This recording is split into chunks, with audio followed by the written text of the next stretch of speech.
All right, so here's our what I'm calling the B part of Hymn for Freedom. Or sorry, hymn to Freedom. Let's say Hymn for Freedom. We're starting right here. So if you listen to Oscar, he's kind of doing this little C, F, C. He's keeping the C in the bass.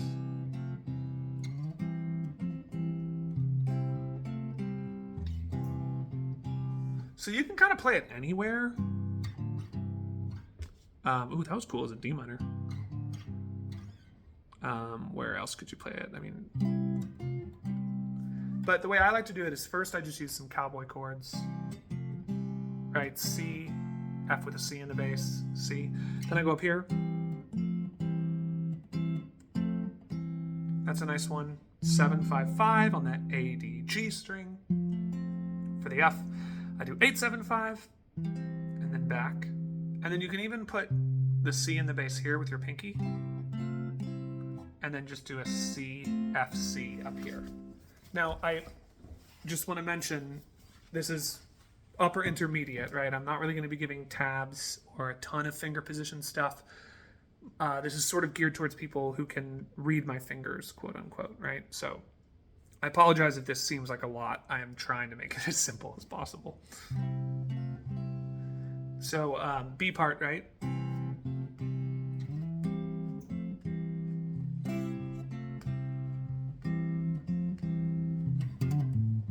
I just do some sort of, cool little thing that goes back into F. Now we're in A3, right? So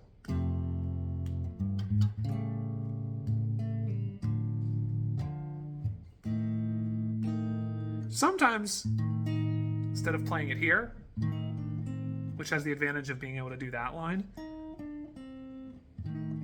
that's 8th fret, 7th fret, and 5th fret being barred on the G string. Sometimes I'll do it here because it's just closer to the next chord, which is a B flat. So that's 0, 1, 2, 4. This is where I see why they're calling it an F7 over A instead of a A augmented. But you're going to play that, right? We'll go to B flat. Same as last time. But now we're going to go immediatio into F over C, C sharp diminished, D minor. Do our little arpeggio. Back into that G major. Walk up to the inversion. Then C, C with a B flat in the bass, F with an A in the bass, C7 with a G in the bass, right? So there's A3. Now you just go back to A2 and you've got the whole form.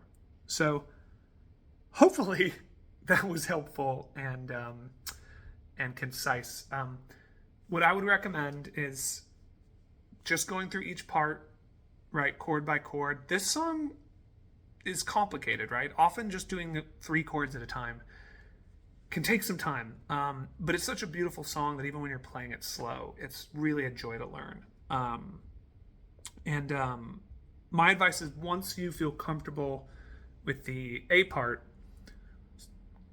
carefully look at the B part, and all you got to do is notice, and it says it on the sheet music, but all you got to do is notice where's the point of departure. Where's the point where everything is the same, and then when I hit this chord, this is when I'm going to play a new part, right? I'm still kind of memorizing it. I used to play this song all the time, but it's been a while, so I'm revisiting it as much as any of you are seeing it for the first time. But once you've got that, use it as an inversion study, because then you could play it again on a repeat. You could do this version of an F, then jump up to this version of an F, right? So ba, ba, ba, ba, ba, ba, ba, ba, ba.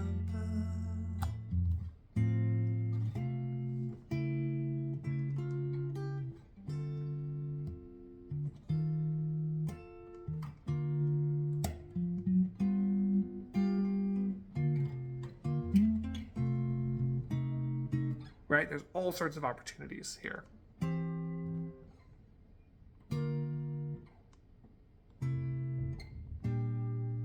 How haven't done that one before, but it sounds nice. So yeah, just take your time with it.